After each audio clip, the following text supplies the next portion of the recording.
Well, hey there. This is Kim Constable. Welcome to the Kim Constable podcast. Nobody cares. Work harder. I'm really sorry that I missed the podcast last week. I have no excuse other than it's extremely hard for me to record a podcast now because my house is so filled with people and my office is filled with people because the company is growing so fast and I now have literally nowhere to record a podcast. But this podcast did get recorded because under the threat of death, I told my family to be quiet so that I could record this interview with the most delicious guest that I have on today. Oh, yummy, yummy, yum. You are going to love her. Her name is Angelica Teixiera. If you don't know who Angelica Teixiera is, well, you are about to find out. She is probably, I want to say, the most famous or one of, or if not the best bikini athlete in the world. Oh, yes. She won the Bikini Olympia title 2 years in a row. She came second and then she came first and then she came first again. Then she came third and then she came fourth.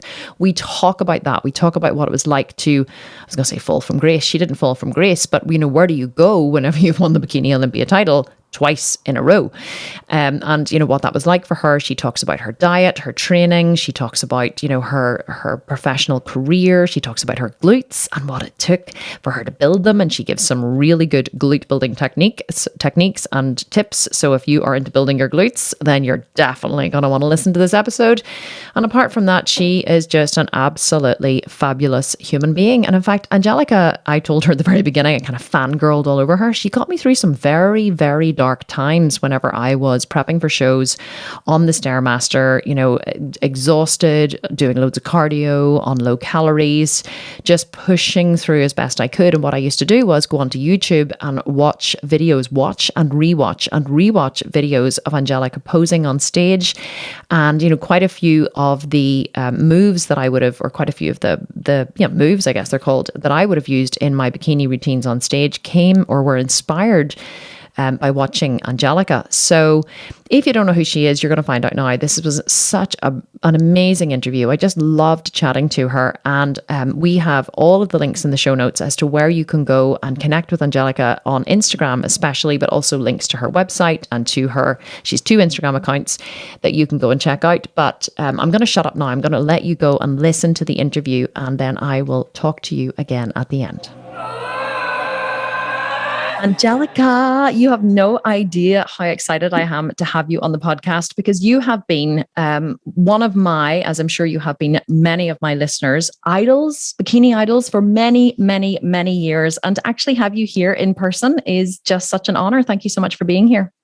Thank you so much for having me. It's a pleasure. It's I was honestly waiting for this time to be in your podcast for a long time. So good to be here today. You know, honestly, I am going to just start with a little bit of fangirling and tell you that whenever there was many a time when I was on the Stairmaster prepping for shows and just needing something to keep me going through the hunger, through the cardio.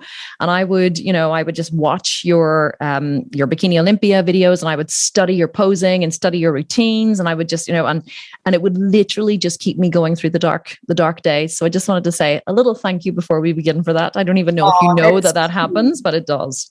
Oh, that's so sweet. You know, this is what makes me, you know, like all the journey worth it. You know, when I hear things like that, it means a lot. Well, it's true. You have won, is it 3 Bikini Olympia titles or is it 2? Two. I got second place in 2016 right. And I won the 2017 and 18. I remember watching you win the 2018 and it was like, can she do it again? Can she do it again? You know, and all the judges were talking about you and it was like, you know, can she do it again for a second year? She's the favorite. And then to hear your name announced, I mean, what was that like to win 2 Bikini Olympia titles, like the highest accolade that any bikini athlete can achieve? Yeah, it was surreal because when I won like the first time, it was like the biggest accomplishment for me, of course, was the top of my career. Every competitor's dream is to win the Olympia one day. And the first time was super special, but second time was like even more special, if I can say that, because then I was really, it was a lot of pressure, of course, when you are Miss Olympia and then you come to defend your title. Like for the first time, you have no pressure. You're just chasing it, the fire, like you have no big expectations. But for the second time, it was a lot of pressure on me. Like being Miss Olympia became something that I got there as a job to represent the sport, to represent the division. So for me, it was something that I became, like I'm Angelica Teixiera, and this is what I love. I love to represent the bikini division. And for me, it was that pressure, like I need to keep this title, so I need to keep doing this work, like touching people and representing the bikini division. So for me, when they call my name to win it again, like, to still hold my title, it was like, wow, I did it. It was kind of like when you win one time, you were really good, you are on top. But when you win for the second time, it's kind of like when you really feel, okay, I'm writing my name in history. Like it's when people can say, okay, you are a great champion, not just a champion because you did it and you could defend your title. So it was really, really special. I have to ask though, okay, because I think everyone who competes or who certainly watches, the Olympia or any of the sports definitely feels this. And I'm dying to ask you this question, but then of course the year after you won the two titles, I think you came third the next year in 2019 and then fourth in 2020. Is that right? That's right. What is it like to stand on stage, to have, to go to win it twice and then to come in third and then to come in fourth? Is it not soul crushing? Is there not like a little part of your soul that dies with it? Like your pride, you think, do I keep going? Do I not? Do I go again? Am I ready to retire? Has it changed? Because in my experience, after you won, I find that the category became a lot leaner, a lot more, I know when Janet won and he said, a lot less full. I find the sport going, and I've talked about this very openly on my podcast. I find the sport going skinnier and I don't want to say skinny. I don't want to put anyone down. I'm not being derogatory in any way, but I did find that the sport changed, and what judges were looking for seemed to be different as the years went on. But what is that like to go from first to third to fourth? It was a little frustrating and a little like, wow, I went from being the champion to not even second place, but third place. Right. So it was a little like, okay, is this like a message for me that I should retire or something, I didn't bring my really best for the 2019 Olympia. A few things, everything was going great, but last minute, I think like for the defending my title again, for the, like being champion 2 years in a row and then defending my again was even more pressure on me. So I was okay until I got stage, and then the pressure really got to me. And I felt my body changing, because when you get the anxiety and you're so lean, you can hold water and things change like right away. So that morning before prejudging, I was looking amazing. I was super happy. My coach, everyone, it was great. When I got backstage and the pressure started to come to my head, and I was the last one to pose, waiting, online for all those girls to pose for almost an hour, standing. I felt my body changing, and it got me even more nervous. And I'm like, oh my God! I look in the mirror, I'm like, oh my God, something's not right. My body's changing. So when I came on stage, I already knew that I wasn't bringing my best. But people say, oh, we can notice because you rock your pose. And of course, we are professionals. But I knew I wasn't my 100%. So I kind of like was a little like, oh, what's going to happen? But for the other side, I was like, okay, because that's what all the feedback, we want to keep bikini very feminine, very curvy, full muscle. Like, what do you have? So I was kind of like, okay, I'm not 100%, but I'm 90% there. So maybe it's still going to be good. But once prejudging was over, I was like, oh my God, what happened? I just lost my title. So it was really like, it was kind of like, oh, wow, what's going to happen now? So on stage, it was like a movie came to my mind, like okay, now I'm not going to have this title anymore. How people going to treat me? Like on stage, I was like, I'm not like, I don't have the title. I always have the title of 2-time, but okay, this is not who I am anymore. So, like kind of like, This is the but in highs the and the face at lows. that time, yes, Yeah. yes. Yeah. It is the But I highs and think the lows of the everyone sport. needs to learn how to, deal with that. And thank God I was always like, even though I got the title, as an opportunity to touch more people, to really represent, to go backstage and hug the NPC bikini girls and tell them, like, hey, you can be here one day. So, for me, it was a outlet, it was a way to touch people. So, but even though I got the title and I really, like embrace it and represent it, like everywhere I went, I was never like, hey, I'm Miss Olympia. I was never that one. I was always like, I'm Angelica Teixiera. No, like, oh no, you want to sit there? I'm like, no, I'm fine here. Like I was going to shows and trying to pay my ticket, and they're like, hold on, you're Miss Olympia, right? I'm like, yeah, but I don't want to come here and say, hey, I'm Miss Olympia. Come on, this is who I am. So thank God I never did that, because the people started to love the Angelica Teixeira and not the title, because some champions, they put the title like, they think, okay, now I'm Mr. Olympia, Miss Olympia, and that's all they are, Right. So when they lose it, it's like they don't have anything else. So for me, thank God, I always put my personality first, my, I kept humble. And even after I lost the title, everyone, I still felt, I'm like, okay, let's see how it's going to be now. It's going to change. If you people really loved me for the title, for who I am. And like the love was real. People was like even more, like inviting me for all the events. And like in 2019, I kept representing every event. Like if I still was the Miss Olympia, Right. So that was good. But at that time, my stage was like a punch in the face. Like, oh, I can imagine.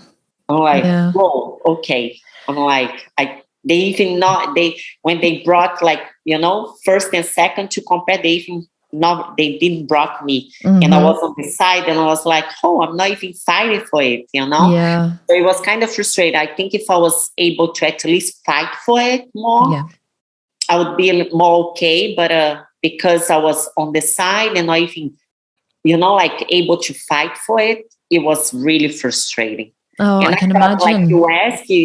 like you think about retiring. I really thought about like retiring, but I was like, you know what? I was always a fighter.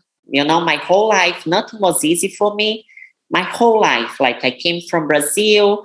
I didn't speak any English. I taught myself English, like watching TV and talking to people, never been to school. So after, like getting my degree in Brazil in sports science, I came here and I had to start all over, because I was like, how am I going to be a professional here if I don't speak the language?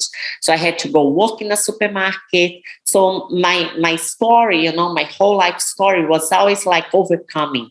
So when I thought about stopping and retiring, and like, okay, that's it. I already won twice and I got to the top. Now I lost my title. That's it. I was like, you know what? I need to come back and at least try and at least show people that, like that I'm fighting for it. Doesn't matter the results or what happens if I win or if I don't even get top 5. I'm going to try. At least I need to try, so I know when I retire or if I take a break, I know that I did my everything, I get it. I totally get it. And you are a fighter. I mean, you tell us though about your like what I know my listeners will be really interested in the life of a professional bodybuilder, like what is your life been like for the last, because you're pregnant now, obviously, so you're not competing, which is super exciting. I know, it's so lovely. But what was your life like for all of those years competing? When did you start competing? And then how, tell us a little bit about the life of a professional bodybuilder at the very top, what you eat, how you train, that kind of stuff. I started competing in 2013. And so it's been like 8 years. It was 8 years competing. Now this year is my first year taking a break away from the stage. So it is a bit bittersweet, but it's a good reason because, like the baby, when I really decide I want to be a mom now, my baby came, so I'm okay with that. But all these years competing since 2013, I was aware in fitness before because, as I said, I got a degree in Brazil. So once I started, I learned the language. I started working as a personal trainer and fitness instructor. So I was aware in fitness, but never used to be on a diet. I was always a foodie. I was always, always like eating a lot.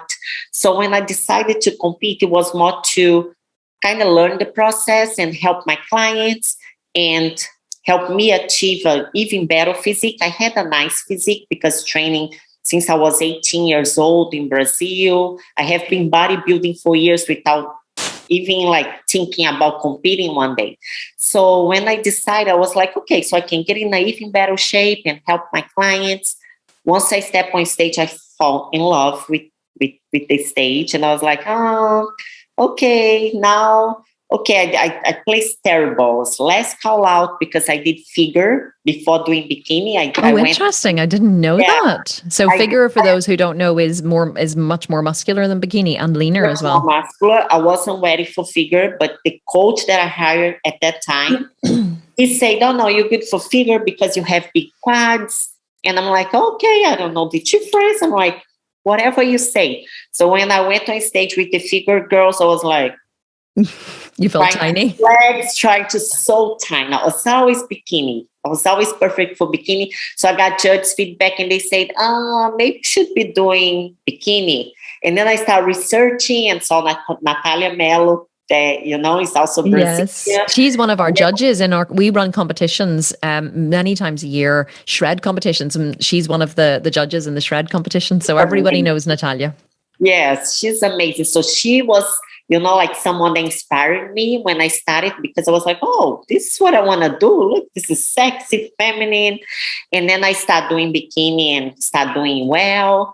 And then, it became a lifestyle. So the diet, as you asked, like the training was easier because I was used to training 5-6 times a week without any goal of competing or anything. It's just like what I love to do. But following the diet at the beginning was super tough. So did you have to follow macros and calories? Did you find a coach who put you on like a macro and calorie counted plan to build muscle? Did you go through periods of building and then shredding? I always had a coach. Like the first one, he put me on a cutting diet right away. And I think like my first coach, things wasn't really right. That's why it's good to research and really research about your coach before, because my first coach wasn't, like the best fit because even though I had a nice physique, it wasn't, you need to build the physique and improve for the division. So he just put me on a cutting diet and with 4 weeks with him, I was on stage. So wow, 4 weeks? Like 4 weeks on a cutting diet. I got super lean because my metabolism, I never dieted in my life. So my body just did like that, like I got shredded. I never did cardio, even though I was doing fitness class, and kind of like doing a little bit cardio, but I never went on a fasted cardio running, and my body just like shrink. And then he was like, okay, you ready. So find a coach that really, research and, that he's good and the clients that you like what, he does. Because I started diet, like cutting. And then after that, I got to another coach that, yes, I started like eating more, kind of like building, not bulking, because we don't do that for bikini. We don't want to look too muscular. Not too muscular, and even like we don't want to put on too much weight, like bulking and be like all uncomfortable. Yeah, bulking isn't a license to just eat whatever you want, is what I always say to people. Like increase your intensity in the gym before you increase your calories. Don't just like increase your calories and get fat because, then if you're not burning them and you're not putting those calories to good use, there's no point in eating them. There's just going to fat store. And then people think like, oh, okay, I need to gain all this weight so I can build underneath. And when I shred, it's the hard work will show. But if you put a lot of weight and a lot of fat on top of it, it will be so hard for you when it's time to show the definition. You have to do extra cardio because you put on a lot of weight and a lot of fat. Your diet will have to be more strict.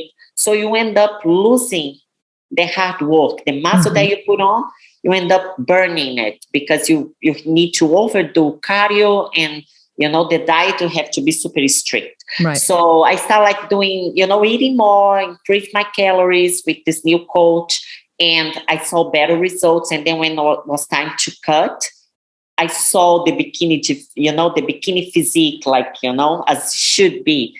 So for all these years, it became a lifestyle, the diet, Yes. it's not easy, but it's kind of like what I eat now, but with a little extra here and there, more fruits, more freedom, more freedom to go out and have a cheat meal. But when we compete for that long, it becomes a lifestyle. It does.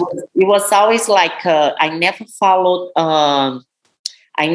always followed a diet and not macros. Even though I know, I always like when macros became a thing, because before 8 years ago, nobody was counting macros. We heard about macros. Oh, what's macros?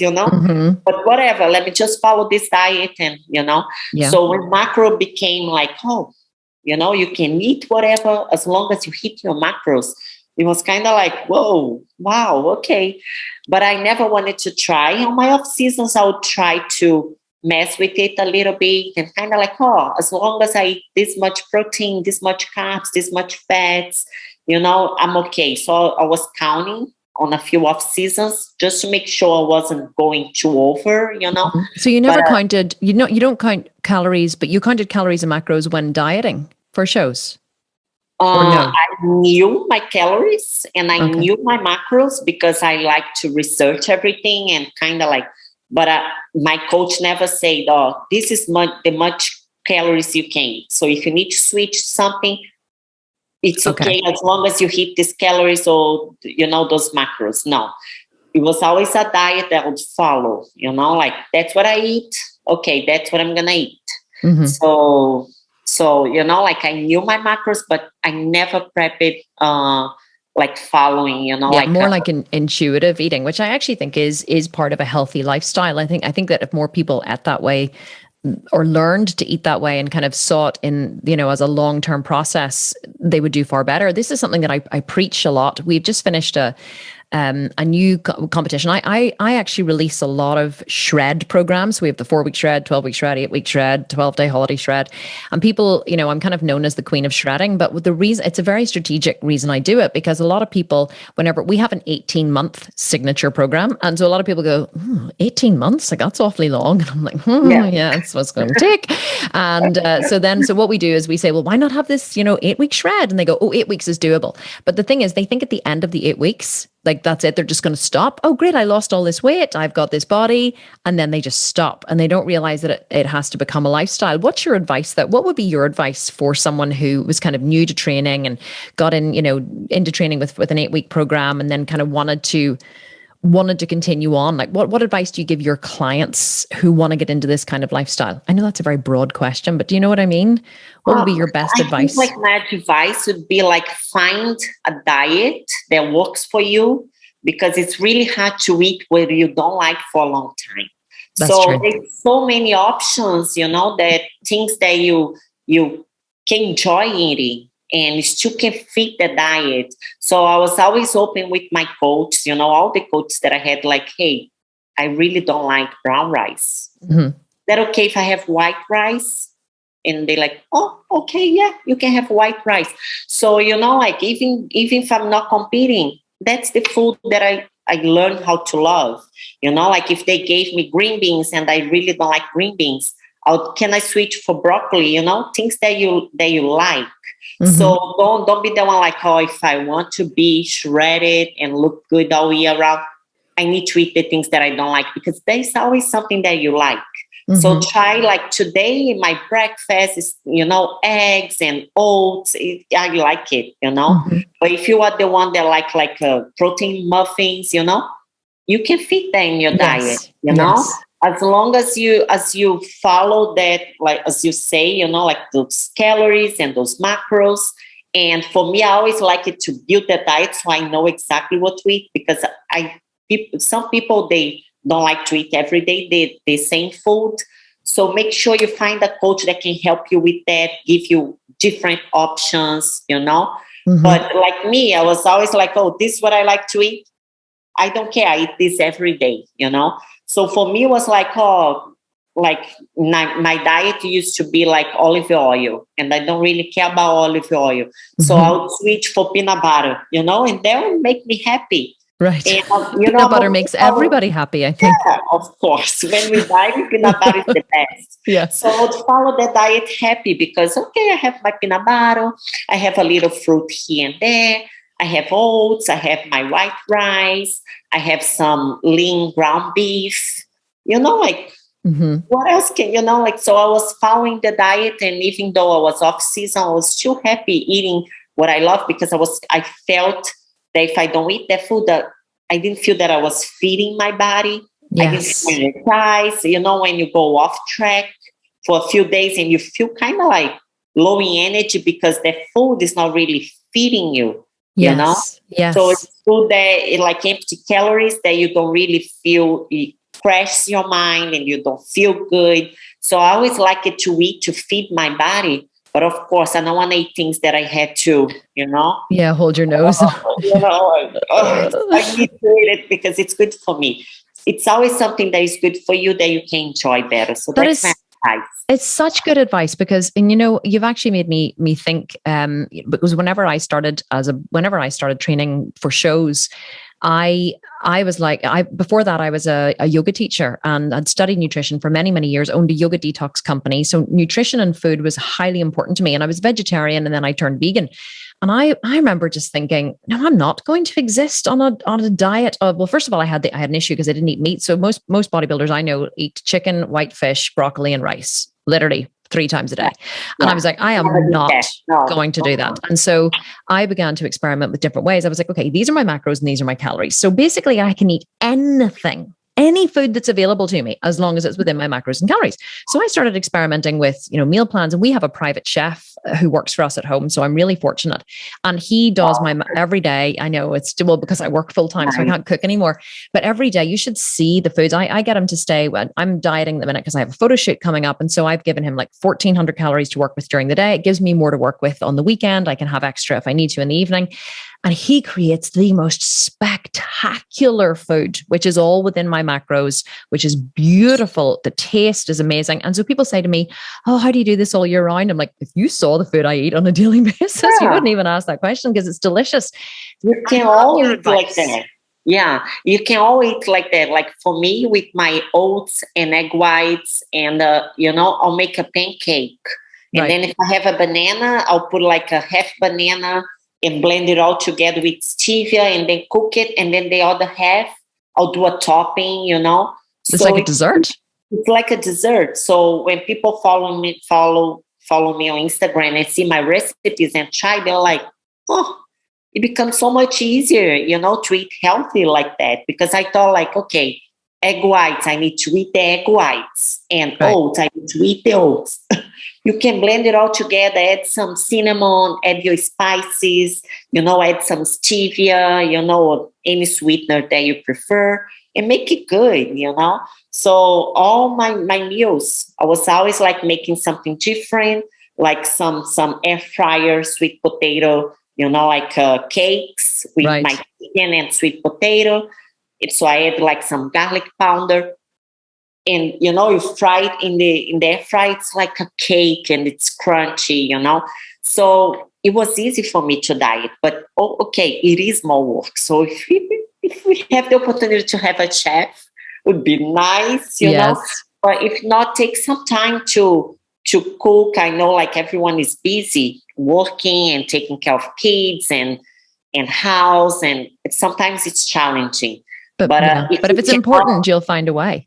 Yeah, you need to find a way. Like for me, this breakfast that I do, this pancake, it takes like seconds. Mm-hmm. Sometimes when I go, you know what, I want to eat something fancy and fatty, and and I decide to cook, it takes a longer time, Mm-hmm. Mm-hmm. So it kind of like, I feel that it's also a little bit of excuse, like, I don't have time to cook like that. I don't have time to be creative.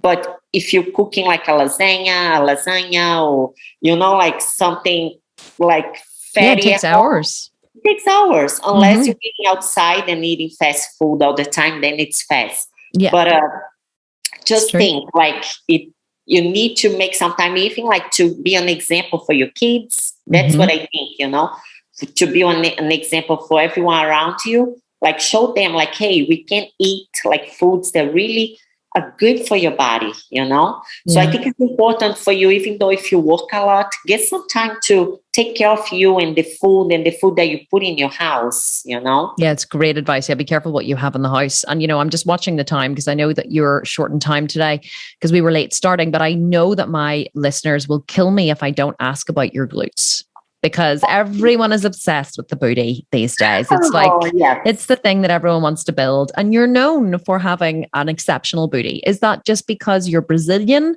or do you have something special that you do to work them? That's not like, okay, you're Brazilian, you come I know you in probably life hate with it, do you? great foods. No. I wish it was.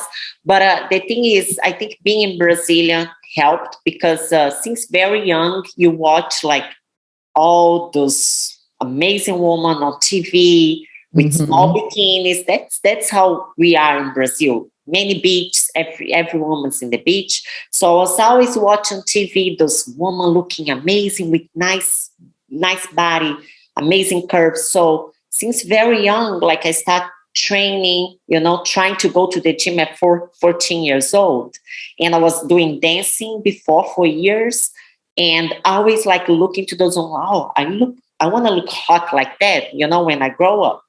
So you start training very young for that. And in Brazil, we do a lot of isolate exercise for glutes because glutes is really a Brazilian thing. I remember Natalia telling me she was like horrified when she moved to Belfast, where I live. She was horrified by the gyms here. But she was like, in the gyms in Brazil, there's like like every other machine is for your glutes, Yeah. and here there's nothing. When I moved here, I was like, where are the ankle weights? So I can do, like my isolate glutes, because we work with the ankle weight heavy. Like if you go to Brazil and you go to a nice hotel, they have a gym, you're going to look and they're going to have a whole section for ankle weights. Right. Like 20 pounds, 25 pounds ankle weights, 15, 10, and then the lighter ones. But every hotel has this section, every gym will have like a big section of ankle weights because everyone will be working on isolate glutes. So we start building very young. I was very skinny when I was younger. I suffered bullying at school, and it was something for me that like, oh, she's too skinny. Even though I always had that genetic to build muscle because I got this from my father. He was always skinny, but all muscular, Yes. So I kind of like follow his genetic, and I felt when I start working out, I'm like, oh, I think it would be easier for me to build. So I start working out, 14 years old, doing fitness class because they didn't allow me in the weight room in Brazil at that time. Now it's better, but at that time I needed to be 18 years old to really be able to lift weights. So I was trying, can I try now? Oh, no, it's still too young. You can do the fitness class, Yes. And I'm like, but I want to be in the weight room. So when I became 18, I started like doing the machines and building. And I just saw in eating, like more protein. I kind of like researched a bodybuilding diet without not even thinking about competing, and start eating more oats, more rice, more chicken, more eggs. At that time, there wasn't much whey protein or protein powder, but I found like a protein powder from eggs, from the egg whites. And I was eating that. It was a little disgusting, the taste, but I'm like, okay, I want to build muscle because I suffered bullying in school for being too skinny. So that was my goal, build my body since very young. So it helped a lot with the glutes. And as you study, like I went to college for 4 years to become a personal trainer. In Brazil, you cannot be a trainer just doing like a month. Thank God. Yeah, like here in US was so easy. When I got here, my degree in Brazil was kind of like, oh, it doesn't matter. You need to do this 1 month class online. I'm like, okay, like I can do that. But all the knowledge that you get in college is studying, like studying exercise, studying how the body works with exercise, how to build muscle, how to, like connect and really build, or if you want to, everything that we learn, like 4 years in college, I put into training to myself since very young. So, like all those years paid off. Wow. And knowledge is power. It's the more, that's people always say to me, how do I get started? Like, how can I get ahead? And, on Instagram, they'd ask me a lot. And I say, arm yourself with information, watch YouTube videos, buy books, download books, follow bodybuilders, watch lives, listen to podcasts, just inform yourself about the human body, because every piece of knowledge that you give yourself is, obviously moving you closer towards your goal. I'm conscious of our time. We only have a few minutes left before you need to go, but I want to ask you, like, just on the subject of the glutes, what is your favorite glute building exercise? Like, or do you have a favorite, or one that you think has? It was always one that, like, even before competing, that if I'm training glutes, if I don't do this exercise, for me was like, which exercise? Sorry, I talked over the top of you. It's the cable kickback. Oh, the cable glute kickback. Straight leg, or or on a bench where you push back? Straight leg, and you need to kick all the way up, all the way, like really high, because I see some girls doing kind of like not going all the way. So you need to kick all the way so you can get the top of the glutes. Yes. And kind of you don't need to be holding there, but kind of like do a little hold and squeeze on top. Yes. So that one was for me like, oh, I trained glutes, but I didn't do the exercise. So I was like, it's not complete. Oh, yeah. Have you really trained glutes if you haven't done that exercise? Yeah, it is a great exercise. I'm really focusing on my glutes hard at the minute, doing a gym program, because we're adding a gym program to our 8-week butt camp, which is a home program. But so I was interested to know what your particular exercise. But as you say, there's a combination, because the glutes, you want to build the top, the bottom, the sides. So you need to be like really focus on getting all the parts, all the angles. Yes, all the angles. So for side glutes, it's so important for bikini if you want to compete, because even when you stand on the front poles, you want the side glute to pop, so it's round. So you really need to focus on the abduction machines and exercise that gets the side glutes. And also, of course, for the tying, you need to be working on the bottom of the glutes. So there's a lot of like squats. You can really get the back and deadlifts. So it's really like a combination. Talking about looking perfect for a stage, you need to think about every angle. But for me, I think my glutes was always different, because I always focus a lot on the top of the glutes.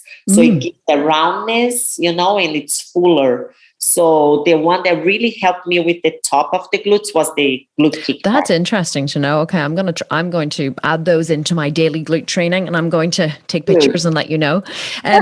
Angelica, what does the future hold for you? I feel like we just haven't had enough time. We're probably going to have to do a part 2 at some point. We can go 10 minutes over. Are you sure? Okay. Okay, excellent. Because there's so much that we can still talk about. Oh, no, I love it. I'm like, there's so many questions I still want to ask you, but I really want to ask, like, kind of what does the future hold for you? You're pregnant now with a little girl, which is so exciting. I'm pregnant, so it must be like the most exciting chapter of my life, because my husband always wanted a kid, and once I got my pro card, it took me a while to get my pro card. I had to do 20 competitions, because there's we can talk an hour about that. We have to talk about that briefly. So, okay, I have to talk about this. So it took you 20 shows to get your pro card.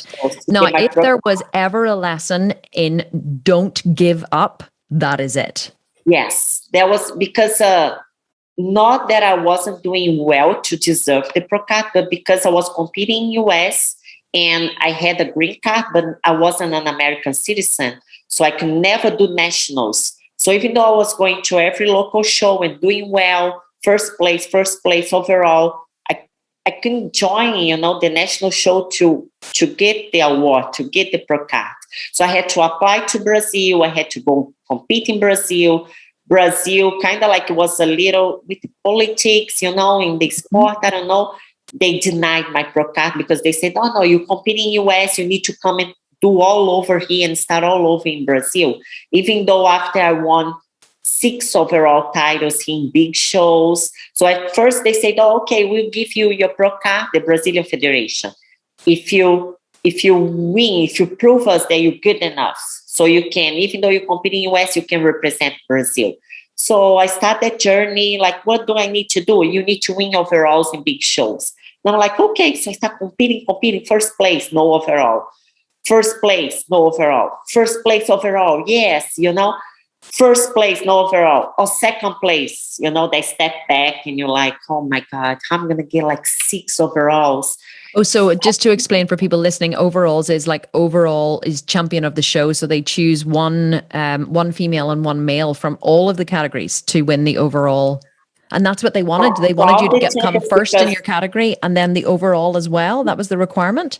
Yeah, that was the requirement. Being a champion in my height, holy shit, that is some serious. And then competing against the other champions and getting the overall. So, they didn't say 6, they said kind of like 4 at first. But once I got 4, I mailed them. They're like, it's still not enough. So I was like, wow, okay. So I kept chasing it. So I had to, like, total was 20 competitions. So I could get, in those 20, I think 12 first place and 6 overalls. Then I was like, okay, I got it. Oh, now you need to come to Brazil and compete here. So we can say that you are a Brazilian athlete, but you never even competed here. How are we going to do that? I'm like, okay, I'll go to Brazil and compete. So I went to Brazil. I went to the Arnold Brazil. And without knowing anyone in Brazil, I got 3rd place. They said, you don't need to win. You just need to compete here. I'm like, okay. I got 3rd place at the Arnold Brazil, and I came back. Okay, now my is that enough? You know what? We had a meeting, and it's not fair that we give you your pro card if so many Brazilians are competing here and doing the whole process in Brazil, and we cannot just let you represent Brazil if you don't compete here. And I'm like, so you asked me to do all of this, all these years. It was 2 years competing like crazy. And no pro card, like, why you didn't tell me that before? So I translated the email and sent to President Emmanuel in US. And thank God I was always talking to the Brazilian Federation and keeping the NPC, attached to the email so they could follow everything. And I was like, so, like, they knew that I was trying to get it for a long time, because first I emailed the NPC, like, how can I get my pro card? Mm-hmm. Then they told me, okay, contact the Brazilian Federation, because that's how they do. So I translated like, hey, they denied my pro card after all these years chasing it. And President Emmanuel said, just stand by. Don't worry. You are already a pro. You deserve to be a pro. So don't worry about anything. Just wait. And I was like, for 2 weeks, like, yeah, you know what? I did everything I could. So if I need to give up now, there's nowhere else to go, So after 2 weeks, I received the pro card, and I saw, and President Emmanuel was signing, and I started representing USA, even though I wasn't a American citizen yet. Now I am, but at that time, like, I won my first Olympia, not even being American citizen yet, and representing US. So I did not know that. I thought when you competed, you represented Brazil. I never represented Brazil because they denied my pro card. So some Brazilians, some fans in Brazil, they don't understand. They're like, right.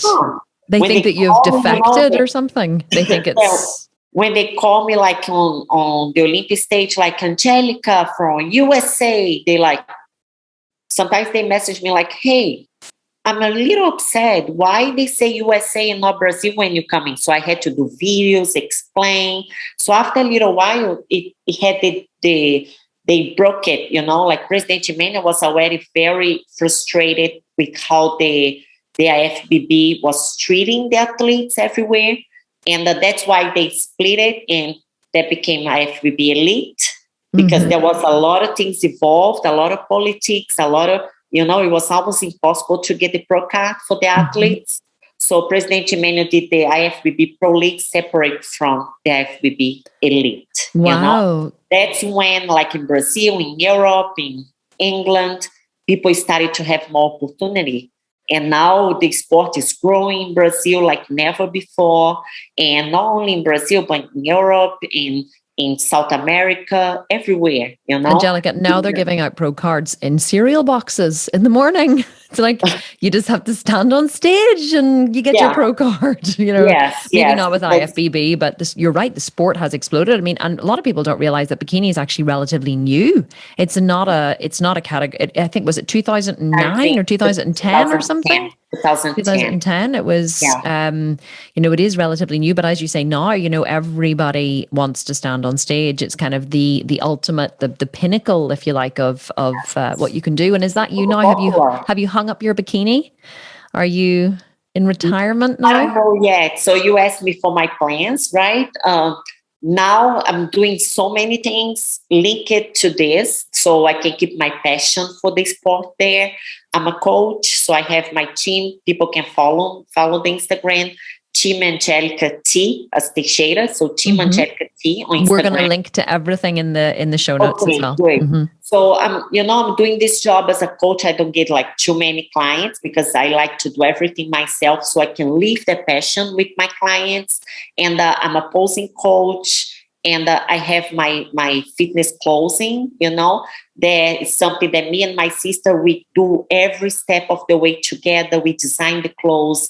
She goes to the place in Brazil to choose the fabric, to hold it. So it's something that we're passionate about. So I have my brand, like AT Fitwear. I'll give you. I was checking it out whenever you launched it because I love the tops that you wear. I love the sports bras that you wear. The shape of them, the twist neck ones. Yeah, that's the main one, Now we're getting more styles coming soon, but that's the main one that everyone loves because I always wore them before. And people are like, I want to buy it, So now it became my brand. And now I'm getting to a new chapter also promoting competitions. So in 10 days now, I'll have my first show. It's the Texas Pro, IFBB Pro League Texas Pro, and NPC Texas Classic. So it'll be the first show that I'm promoting. So I partner with two great promoters here in Texas, the Battle Up Productions, and I'm promoting my first show. So that's amazing. Congratulations. Thank you. So I'm still living the love, for the stage with my clients, with promoting a show and being able to really tell them like, hey, I'm an athlete. I know what we need. I know, what we can do in a show to make them feel great. The athletes, feel great. So I feel great with this new chapter, but who knows, maybe after my baby. So now I'm really focused on my baby, enjoying every second, really enjoying my belly growing. Some people are like, oh, you're going to be so frustrated when your body changes, but don't worry. Know that this is temporary, you know how to do it after you focus. And no, I'm really enjoying seeing my body changing and seeing my belly growing and feeling the baby moving. So, this is something I don't want to think about competing right after because that will put a pressure on me that I'll start like, oh my God, but my body's changing so much. How I'm going to get back to shape after? Who knows? Maybe I want to be back on stage as a challenge for myself. But for now, I just want to think about doing all these things that I'm doing. So my passion for the sport is still there. I'm still living my passion, but really focusing on my family now. And later, who knows? Yeah, I know. Never say never. I never say never, Yeah. So let's see. You have to wait and see what happens and how I feel and how life, unfolds for me. But I'm very excited about the future. Yeah, it is a hard life and it does take a lot of dedication. It takes an enormous amount of dedication, and probably you're like me, you're very type A. And if you can't give something 100% focus and dedication, you'd probably just rather not do it and give something else 100% focus and dedication. And no one can say that you have not achieved incredible things in your career and your sport, So when you ask me like, what in your career do you feel that, oh, I didn't achieve that? Right. Or, like there's a show that I wanted to win. I can't say that because I was able to really achieve everything that I wanted. I won the Olympia twice. I won the Arnold USA twice, the Arnold Australia twice, a show in Asia twice, the Asia Grand Prix. So it was, like international. So I lived there international competing and traveling. And everything. I won a show in New York, the New York Pro, because that was my home where I used to live. So everyone could come and watch. The Pittsburgh Pro, there's one of the biggest shows here in the US. I won a show in Texas, the Battle of Texas, because I live here now, so I wanted to win a show in Texas. And my whole career, it's been 13 pro titles and 39 competitions. And all those, those first place and overalls, I never won a crown before. So for the show here in Texas last year, before the Olympia, I won the crown, and I'm like, okay, now I'm done. You never won a crown. That is so funny. I never won a crown, winning so many shows. I always got the little doll, the trophy and a medal, but never a crown or a sword. And I was like, I'm gonna retire without a crown, for God's sake. That is the funniest So they story. gave me a crown here in Texas, and they also gave me a sword. And I'm like, okay, my life is complete. Yeah, I have a crown and a sword. I am both a queen and a slayer. A slayer, warrior. I love it. Angelica, you have been so generous with your time with me today, and I really don't want to take up any more because hopefully you'll come back and do a part 2 at some point. But I was wondering, can you please tell all of my listeners where they can find you and where they can follow you? We are going to link to everything in the show notes so they can just click, but tell us where's the best place to find you and connect with you?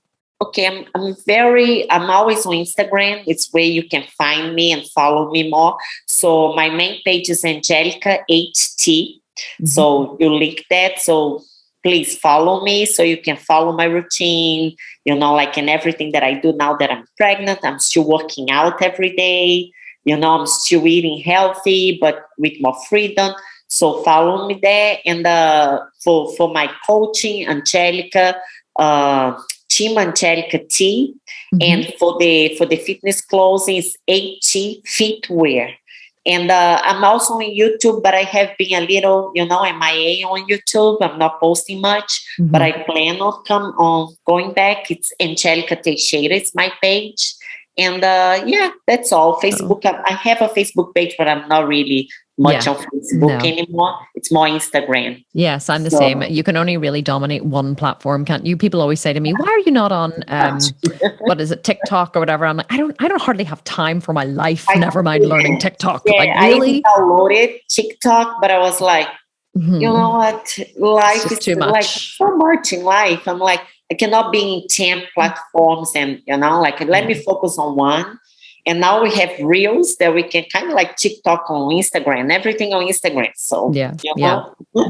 Angelica, you have been amazing. Thank you so much for being so generous with your time, with your advice, and just so open and so lovely. And if I don't speak to you again in person, good luck with the birth, and I'll be watching on Instagram. I know it's not for another 20 weeks, but with the rest of your pregnancy and the birth, and we can't wait to meet your little girl.